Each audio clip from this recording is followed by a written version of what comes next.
베드로전서 1장 14절부터 25절. 네, 조금 내용이 길기 때문에 우리 교독하도록 하겠습니다. 제가 먼저 읽고 여러분이 뒤에 따라서 읽고.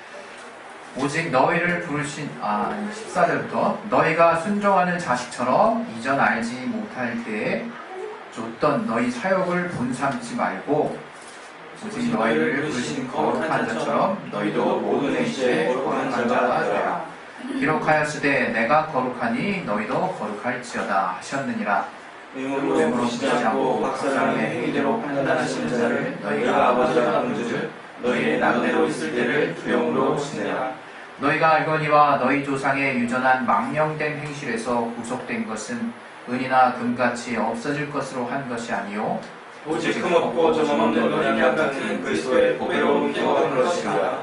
그는 창세 전부터 미리 알리신 바 된 자나 이 말세에 너희를 위하여 나타내신 바 되었으니 너희는 저를 죽은 자 가운데서 살리시고 영광을 주신 하나님을 그리스도로 말미암아 믿는 자니 너희 믿음과 소망이 하나님께 이어졌느니라.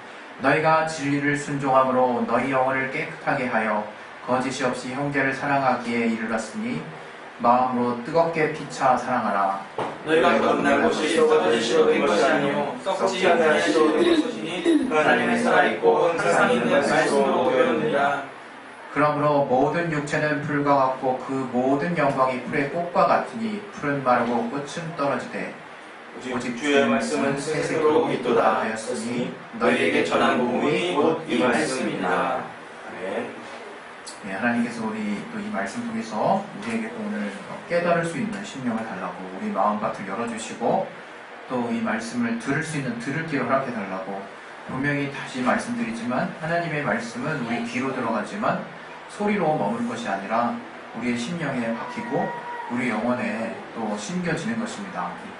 그 말씀을 통해서 힘을 얻을 수 있기를 바랍니다. 우리 시간에 예수여 한번 하시고 기도하겠습니다.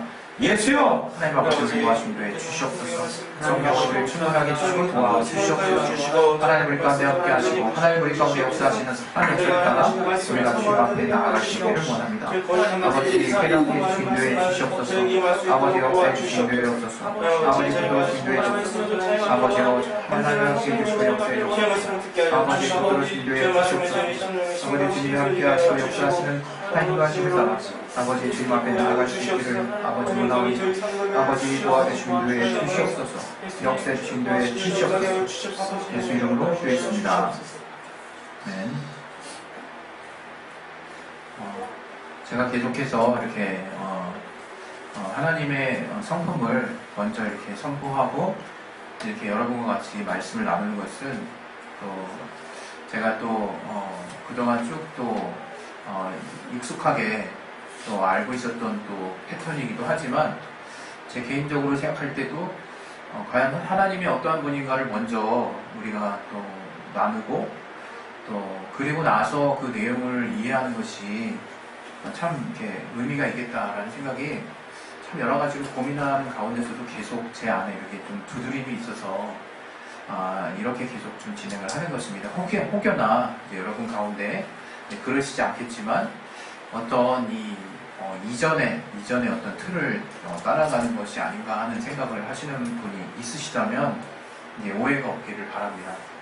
이제 이 내용들을 보시면 이제 그 내용을 정말 성령 안에서 제가 이 내용 하나하나를 또 하나님이 깨닫게 해주시는 가치대로 이렇게 다 진행을 해서 기록을 해놓은 거기 때문에 아마 보시면 알겠지만 전혀 달라요. 다르고 또 그 틀 때문에 시당초의 그 옛사람의 그 저항감 때문에 이렇게 뭔가 이렇게 혹여나 우리 여기 오프라인에서 함께하는 분들 뿐만 아니라 온라인에서 함께하는 분들 중에 거부감이 또 있을 분이 있다면 그런 것들을 조금 이렇게 내려놓으시고 편한 마음으로 들으셨으면 하는 마음이 있습니다.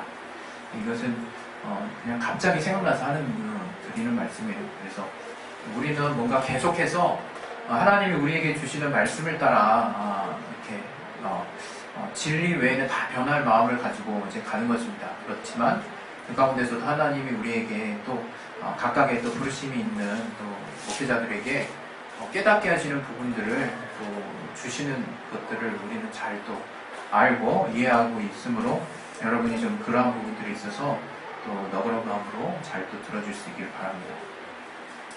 우리 하나님은 거룩하신 하나님이십니다.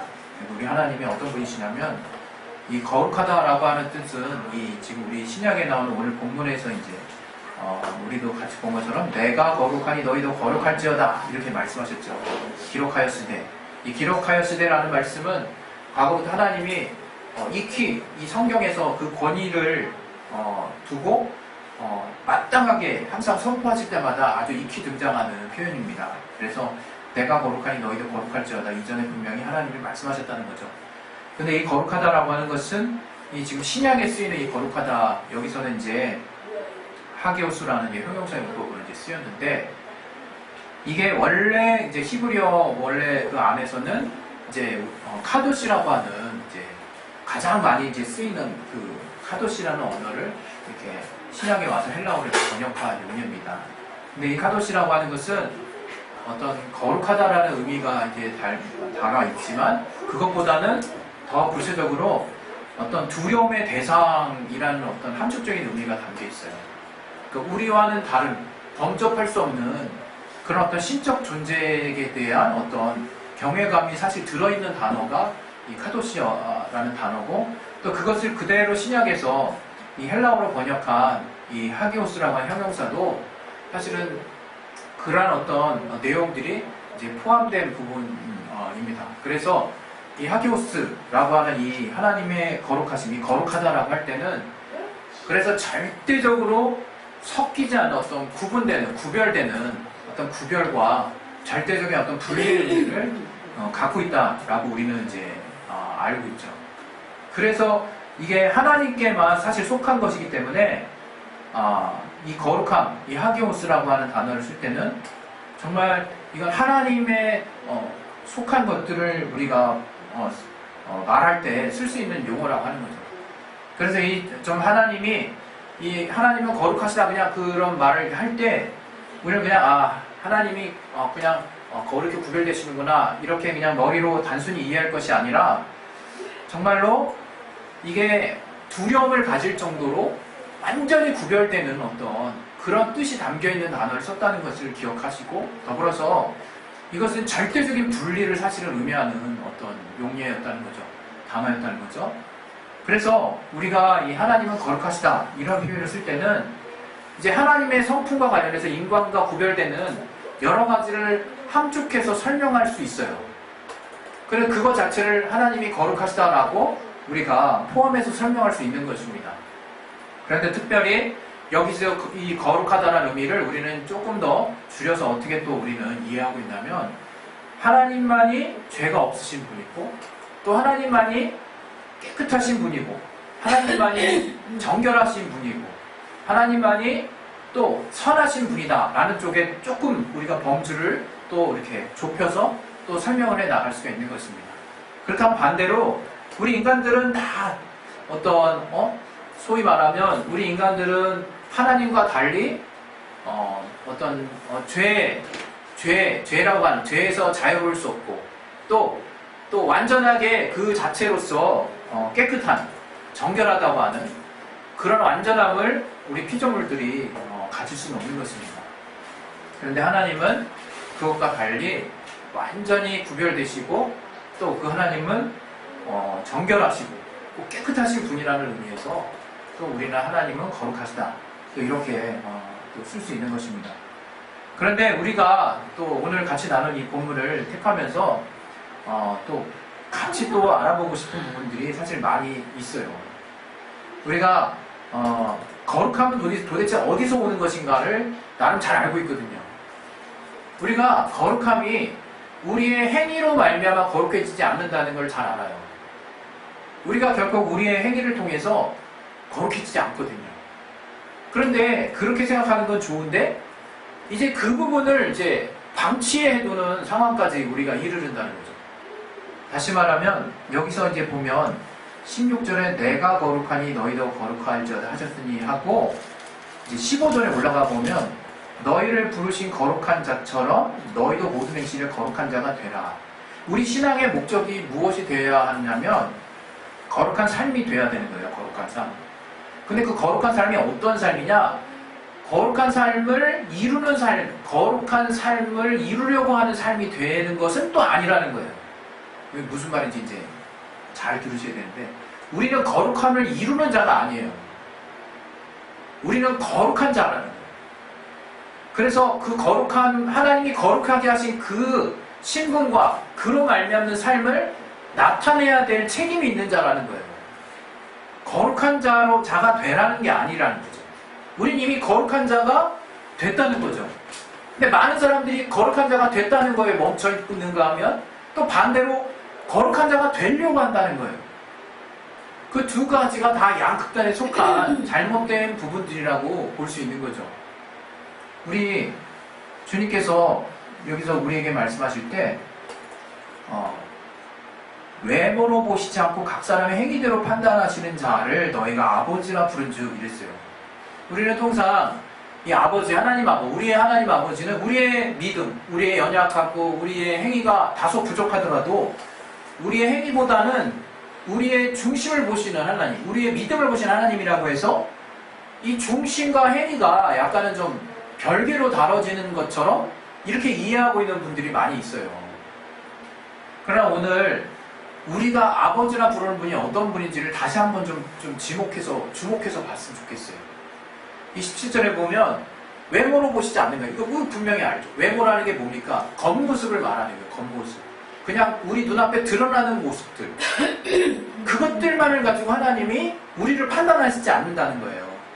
사람들은 정말 우리의 겉모습으로 판단하거든요. 제가 좀 웃긴 얘기 하나 해드릴게요. 웃기지 않을 수도 있습니다. 제가 최근에 안경을 맞췄잖아요. 안경을 맞추고, 안경 맞춘 게 이게 이제 다초점 렌즈인데, 안경을 맞춘 이유가 이제 눈이 앞에 게 너무 안 보여가지고, 근데 이제 앞에 거 볼 때는 안경 쓰고, 멀리 볼 때도 또 안경 끼고, 또는 안경 빼고, 이런 그 작업이 너무 번거로워서 두 가지를 다 할 수 있는 게 없냐 했더니 그렇게 완벽한 안경은 없다는 거예요. 그래서 제안을 해주시기를 이렇게 그냥 한 3m나 한 4, 5m 거리까지 점진적으로 이렇게 좀 편하게 볼 수 있는 안경이 있고, 그것도 일종의 다초점인데, 또 이렇게 어정쩡한 2, 3m 지방은 조금 안 보이지만 가까운데 잘 보이고 먼데 잘 보이고 그런 게 있다는 거예요. 그래서 제가 후자를 택했습니다. 그래서 지금 약간 어정쩡한 위치는 조금 안 보여요. 좀 어지럽고, 근데 아주 가까운데 여기 잘 보이고, 좀 이제 3m 벗어난 곳이 잘 보이고, 이제 이런 이제 안경인 거죠. 그래서 저는 제 필요를 따라 맞춘 거란 말이에요. 근데 교단 사무실에 갔더니 당장의 그 목사님들부터 또 우리 또 같이 이제 공부하고 있는 신학생들부터 제가 달라졌다는 거예요. 제가. 달라진 게 뭐가 있겠습니까? 안경 쓴 거 말고 달라진 게 뭐가 있겠습니까? 제가. 근데 좀 이게 좀 어울리나 봐요. 그래서 안경 쓴 게 좀 어울린다는 얘기를 좀 많이 듣고 있어요. 좀 웃긴 얘기가 아니라 나 자랑이네. 그래가지고 제가 그냥 괜시리 혼자 생각할 때도 괜히 으쓱한 마음이 들더라고요. 이게 안경 쓰면 좀 그래도 뭔가 그래도 예전에 우리 아이들은 이 안경 말고 돋보기로 된 안경 썼을 때는 나이가 훨씬 더 들어 보인다나 교장 선생님 같다나 이런 말 해가지고 그럼 집에서만 써야겠다 이제 이런 생각을 하고 있었는데 도리어 이제 이걸 쓰니까 이미지가 되게 좋다는 거예요. 괜히 또 그거에 제가 그냥 마음이 또 혹해가지고 어떤 날은 안경 안 쓰고 다니는 게 더 편해요. 근데 괜히 막 안경 어떻게든 막 쓰고 다니라고 애쓰고 있더라고 제가. 참 부질없지만 이렇게 이 저라고 하는 자는 이런 단순한 거 하나도 남들이 나를 어떻게 볼까 하는 내 내면이 어떤지 내 성격이 어떤지 내가 그 사람에게 또 어떤 인격적인 또 어떠한 또 사람인지는 별로 중요하지 않은 것 같아요. 그냥 표면적으로 비춰지는 나의 이미지를 통해서 나를 다르게 보고 있더라고요. 그게 참 신기하고 한편으로는 나의 이미지를 쉽게 변하게 할 수 있는 또 아주 간편한 방법이기에 내가 그걸 때로는 선호할 수도 있지만 하나님은 그런 분이 아니라는 거예요. 하나님은. 여러분이 어느 날 아주 그냥 말끔하고 단정하게 입고 왔다고 해서 너 오늘은 깨끗하구나. 내 앞에 가까이 좀 와 있어라. 이렇게 말씀하시는 분이 아니라는 거죠. 그것은 우리 앞에 겉으로 드러나는 그 모습은 사람들은 그 내면을 못 봐요. 그러나 하나님은 공평하신 분이라는 거예요. 하나님은 공의로우신 분이라 우리의 그 행위를 쫓아서 마음의 중심까지 꿰뚫어 보시는 분이라 하는 말이라 이거죠. 하나님이 외모를 중요하시지 않는다고 여긴다는 것은 외모는 아무 소용없다는 의미가 아니에요. 우리의 중심을 보신다는 거예요. 그래서 그 중심으로 비롯된 겉으로 드러난 어떤 모습들이 걸려있는 부분이 있습니다. 그 중에 이 행위라고 하는 부분, 이 행위라고 하는 부분을 우리가 이렇게 이해합니다. 하나님은 우리가 행위로 완전하게 나아가는 것을 원하는 게 아니에요. 맞는 말이죠.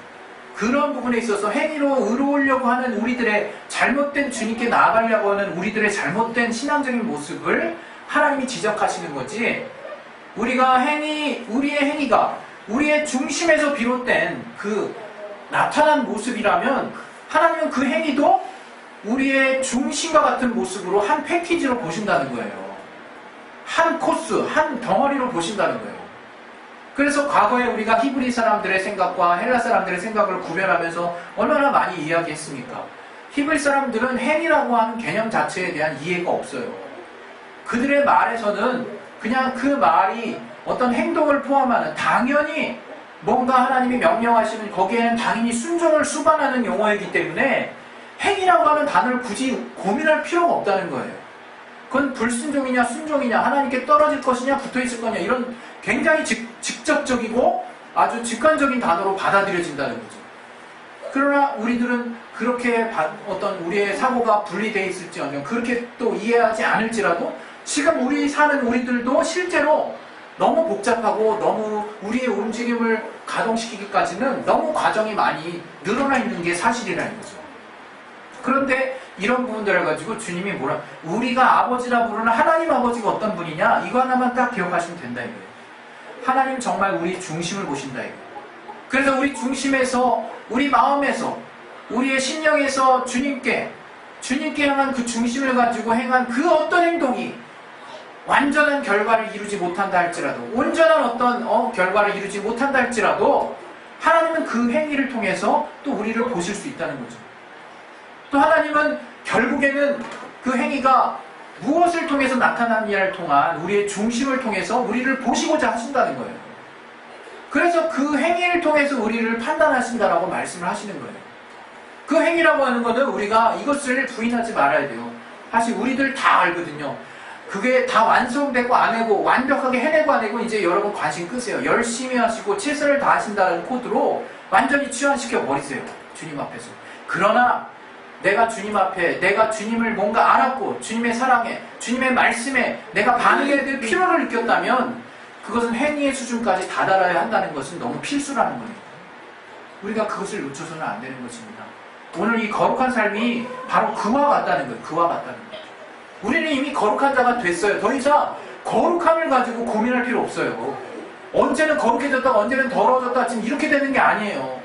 우리는 예수보혈, 그 예수보혈이 뭐라고 지금 말하고 있습니까? 너희는 이 예수보혈이라는 게 바로 18절에 보면 은이나 금같이 없어질 것으로 한 것이 아니라 그래요. 하나님이 우리 옛사람의 성품밖에 몰라서 이제 그런 거룩하지 못한 이 땅에 속한 좀 하나님과 상관없는, 정말 우리의 자아만 가지고 살았던 그 옛사람의 그 망령된 행실을 우리는 최고의 가치로, 그 안에서 뭔가를 골라서 최고의 가치로 여기고 살았지만, 그런 행실에서 하나님의 구속, 이제 죄값을 치르게 하시고 그 어떤 값을 치르시고 우리를 대신 사신 그 이유가 뭐냐? 그것은 은이나 금같이 썩어질 것으로 된 것이 아니라는 거예요. 이 말에 우리가 집중해야 된다는 거죠. 우리가 은이나 금같이 하면 벌써 어떻게 반응합니까? 귀한 거네. 근데 곧바로 뒤에 뭐라고 나와요? 이런 없어질 것으로 된 것이 아니라고 베드로가 딱 단언해서 얘기를 한다는 거예요.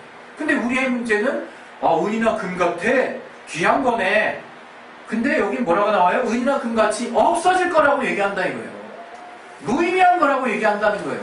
그런데 우리는 벌써 그 앞에 방점이 빵 찍힌다 이거예요. 은이나 금 같아? 근데 없어질 거래. 잠깐 고민하죠. 그리고 이 말씀에 따라갑니다. 뒤따라갑니다. 정신없이 뒤따라가요. 그게 문제라는 거예요. 지금 우리가 받은 예수 보혈의 공로의 가치가 은이나 금보다도 귀하게 늘 여기고 있는 자의 삶이라면, 우리는 은이나 금 같은 이 땅의 어떠한 우리의 마음을 정말 유혹할 수 있는 많은 그런 어떤 도전으로부터 쉽게 거룩한 삶을 쟁취할 수 있다는 거예요. 여러분, 여기 오늘 우리가 얼마나 이 거룩한 삶에 대해서 눌려있는지 몰라. 왜? 우리가 그 가치를 모르니까 거룩한 삶을 사는 것만 생각하면 답답하고 때로는 힘들고 꼭 이렇게 살아야 하나 그런 생각까지 할 때가 있다 이런 거예요. 그러나 우리가 여기서 크게 두 가지를 확실히 구분해야 되는 거예요. 거룩한 삶은 예수의 보혈로 말미암아 우리에게 이미 이루어졌습니다. 그것은 하나님이 이제 우리를 하나님께 속한, 우리도 또한 동일하게 구별된 존재로, 과거 그 거룩이라는 개념은 두려움의 대상이었던 그 하나님에게만 속하는 그것을 하나님이 예수 보혈로 말미암아 우리를 영광스럽게 하시고 우리를 하나님의 자녀된 그 거룩한 신분으로 변화시켜 주셨어요. 우리가 그 가치를 분명히 알고 그 가치 안에서 지금 내게 속한 삶을 볼 수 있어야 된다는 거예요. 지금 내게 속한 삶에는 또 다 각각의 또 중요도가 있고, 더 어느 게 더 중요하고 어느 게 더 힘들고 또 어느 게 더 지금 당장 해야 되고, 이런 어떤 나름대로의 경중이 다 있어요. 그러나 그 모든 것보다 가장 앞서야 되는 우리 안에 가장 중요한 가치가 무엇이냐? 바로 그 예수의 피가 무엇이냐? 그 예수의 피를 주신 예수 그리스도는 바로 창세 전부터 이미 우리 가운데 하나님이신, 선지하신 그 하나님이실 뿐만 아니라 이미 우리 가운데 계시로 알려주신 그 분이고, 그분이 흘리신 그 보혈로 말미암아 우리는 지금 이 세대를 사는 우리에게 그 이미 이전부터 계셨던 그 하나님이신 분이 우리의 역사 속에 들어오셔서 우리 가운데 그분이 주도적으로 나타내셔서 우리가 그 나타내진 것을 보게 된 신분이라 이거예요. 다시 말하면 우리가 이제 하나님의 주권적인 역사에 의해서 보일 수 없는 분이 계시를 통해서 우리 가운데 알려지시고, 또 그 보혈을 통해서 구속의 은혜가 나타내지심으로 말미암아 우리가 감당할 수 없는, 우리 스스로는 도무지 할 수 없는 큰 은혜를 우리가 입은 존재가 됐다라고 하는 것을 지금 말하고 있는 것입니다. 이것이 얼마나 우리는 도무지 우리 능력으로는 볼 수도 없고, 그 이전부터 계셨던 그 하나님을, 그분이 나타내시지 않으면 우리는 도무지 깨달을 수 없는 그분을 우리는 이제 보게 되었고, 그 보혈의 공로를 통해서 구체적으로 우리가 실제 이 역사 가운데 복음으로 받아들이게 됐다는 거예요. 이것이 얼마나 크고 가치 있는 일인지 너희가 늘 삶 가운데 고민하는 그 은과 금보다도 월등하게 남은 예수 그리스도의 그 보혈의 공로를 깨달으라 이겁니다. 그것을 깨닫고 나서 그 주님이 이제 우리에게 그 보혈의 공로로 거룩하게 된 신분, 자녀의 신분을 깨달은 자들이 이제 그 주님의 길을 가려고 하는 거예요. 그 주님의 길을 가려고 하는 그 삶이 바로 거룩한 삶이에요. 거룩한 삶. 이 땅과 구분되는 거룩한 삶인데, 마지막으로 베드로는 그 거룩한 삶이 어떻게 우리의 삶 가운데 이루어지느냐 하는 것을 지금 말하고 있습니다. 이 본문에는 뭐라고 얘기하느냐? 바로 너희가 22절에 진리를 순종함으로 너희 영혼을 깨끗하게 하여, 이렇게 말하고 있어요. 우리가 요한복음 우리 17장에도 말한 것 같이 예수께서 아버지께 기도하는 가운데 저희를 아버지께서 내게 주신 이름으로 거룩히 구별해서 시켰다고 그랬어요. 그리고 아버지의 말씀을 보내주셔서 저희를 지켜달라고 그랬어요. 그러면서 그 아버지의 말씀을 진리라고 요한복음 17장 17절에 말씀하셨어요. 우리는 아버지의 말씀, 또 그 아들에게 주신 말씀, 아들이 지금 이 복음 가운데 우리 25절에서 말씀하신 것처럼 이 복음, 그 말씀이 뭐냐? 복음 가운데 우리에게 공개됐다 이거예요. 그 말씀을 순종하는 가운데 우리는 선한 거룩한 삶을 살 수 있게 되는 거예요. 그리고 날마다 우리 영혼을 구별할 수 있게 되는 거예요. 그럼 우리 영혼을 도대체 왜 구별하느냐? 뭐 이런 이유 있는 사람 없겠지만, 거룩한 자의 신분이 되었으므로 너희가 마땅히 거룩한 삶을 살아야 되지 않겠냐? 여기에 우리가 반응해야 된다는 거예요. 반응할 수 없다면 이제 뭔가 지금 작동 안 하는 거예요. 그러면 2차적인 이유를 댈 수 있다는 거예요. 너희가 그런 것에 너무나 당연한 이유에 반응할 수 없는 자가 됐느냐? 그러면 그러한 삶을 살아봐라. 영혼을 깨끗하게 한다면 무엇이 내 안에서부터 이루어지느냐? 아무런 거리낌이 없이 형제를 뜨겁게 사랑할 수 있는 그 주님이 주신 성령으로 말미암는 그 진리를 향한 내 안에 그 순종이 이제 작동이 되기 시작한다는 거예요. 여러분, 우리 형제 사랑하는 게 쉬운 일 아닙니다. 율법으로 사랑하는 게 아니에요. 율법을 지키지 말라는 의미가 아니라 우리의 의지로 살아갈 수 없는 거라 이거예요. 이것은 우리가 진리를 향해 순종하고자 하는 의지를 썼을 때, 여기 우리 같이 본문에 보는 22절에 보면 진리를 순종함으로 너희 영혼을 깨끗하게 하여 이렇게 나와 있어요. 너희 영혼을 깨끗하게 하여, 이 부분은 세 번역 부분에 보면 어떤 성경에는 너희 영혼을 깨끗하게 하여 앞에 성령의 도우심을 통해서, 성령의 역사를 통해서 너희 영혼을 깨끗하게 하여 이렇게 나와요. 다른 성경사 보면. 그리고 거짓이 없이 형제를 사랑하게 이르노니 마음으로 뜨겁게 피차 사랑하라. 뜨겁게는 진지하게 깊게 사랑하라는 얘기예요. 변함없이. 다시 말하면 우리가 이 땅에서 하나님이 이제 진리를 통해서 우리가 이제 거룩한 삶을 살게 됐어. 이제 살아야 돼.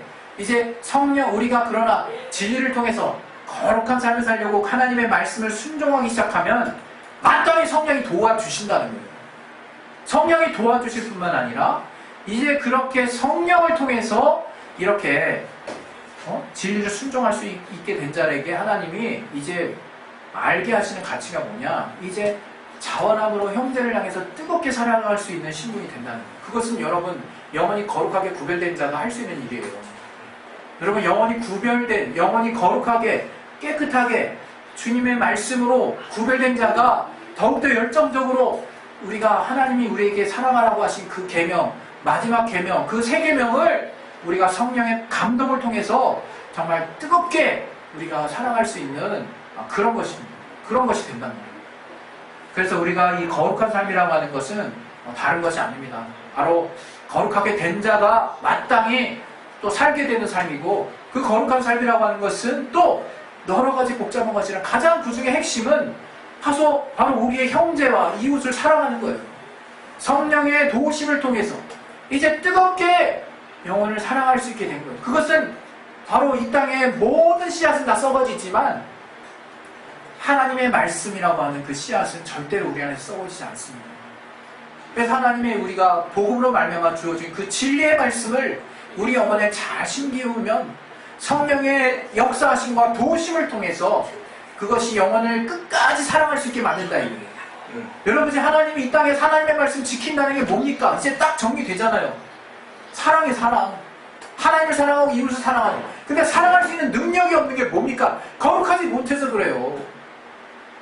거룩한 삶이 진행되지 못하는 이유가 뭡니까? 말씀에서 멀어져 있어서 그래요. 말씀에서 멀어지는 이유가 뭡니까? 내가 거룩한 자라는 것을 몰라서 그래요. 내가 하나님의 거룩히 구별된 자라면 그것이 이 땅의 그 은보다도 가장 귀한 예수 보혈로 말미암아 이루어진 그 피의 값으로 다 대속해 주신 엄청난 가치가 있는 것임을 내가 성령을 통해서 계속해서 깨닫고 있다면 그러한 삶을 살려고 나는 몸부림칠 수밖에 없다는 거예요. 그러나 완전하지 못하고 늘 실망하죠. 그러나 회개의 복음 주셨죠. 그 안에서 성령께서 도우시죠. 그래서 그 삶을 살 수 있도록 인도해 가시는 가운데 나도 모르게 형제를 내 마음의 모든 것을 다하도록 사랑하는 그러한 자의 삶을 살 수 있게 한다 이거예요. 그게 거룩한 자의 삶이에요. 주님도 마지막으로 요한복음 15장에 말씀하셨습니다. 친구의 사랑을 말씀하셨습니다. 그 사랑은 친구가 다른 친구를 향해서 자기 목숨을 주는 사랑처럼 이것이 가장 큰 사랑이다라고 얘기하셨어요. 그러면서 주님이 너희가 나의 계명을 지키면 친구다 말씀하셨습니다. 근데 그 계명 알고 보니까 서로 사랑하라 하는 말씀이에요. 그 말씀 우리가 지키고 싶어도 못 지켜요. 거룩한 삶이 없다면, 내가 거룩한 자라는 것을 모른다면, 그렇게 해서 성령의 도우심을 받지 못한다면 우리는 계속 정죄만 받는 거예요. 계속 눌리기만 하는 거예요. 여러분, 하나님이 완전하게 요구하시는 것이 아닙니다. 네가 거룩하다는 것을 깨달으라는 거예요. 마지막으로 여기 보시면 거룩한 자가 되라 15절 나왔죠. 이 되라 여기 비컴이 아니에요 여러분. 비예요. 비컴이 아니라 되라가 아니라 한글 성경에 이런 비컴이라고 돼 있죠. 그러나 이건 비입니다. 돼 있다는 거예요. 헬라어 원역 그 문법상에는 그냥 비로 돼 있어요. 비로. 우린 돼 있는 거예요. 그래서 그 삶을 나타내기만 하면 되는 거예요. 그러면 나타내는 건 성령의 도우심을 통해서 나타낼 수 있다 이겁니다. 여러분, 정말 거룩한 내 삶을 사모하세요. 그러한 삶을 살 때 우리는 하나님 우리에게 명하신 거룩한 자의 삶을 살 수 있게 됩니다. 그것은 우리가 영혼을 끝까지 사랑하는 하나님이 주신 그 동력에 의해서 계속해서 사람해질 수 있는 그 능력을 말하는 것이고, 그러한 삶이 될 때 우리 이 땅에서의 삶에 진정한 평안이 있을 것입니다.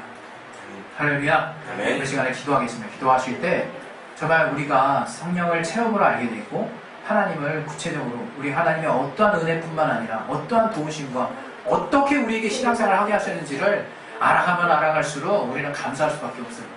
이 시간에 정말 하나님 성령을 통해서 내가 진리를 순종하겠사오니, 내가 거룩한 자가 되었사오니, 하나님 말씀을 통해서 내 영혼을 거룩히 구별하게 하시고 그를 통해서 영혼을 끊임없이 사랑할 수 있는 동력이 내 안에서 끊어지지 않게 도와주셔서 그러한 거룩한 삶을 통해서 삶의 구체적인 기쁨과 평안이 넘치게 하시고 하나님이 늘 나와 함께 하시는 삶의 역사가 끊어지지 않게 도와달라고 우리 시간에 예수여 한번 하시 기도하겠습니다.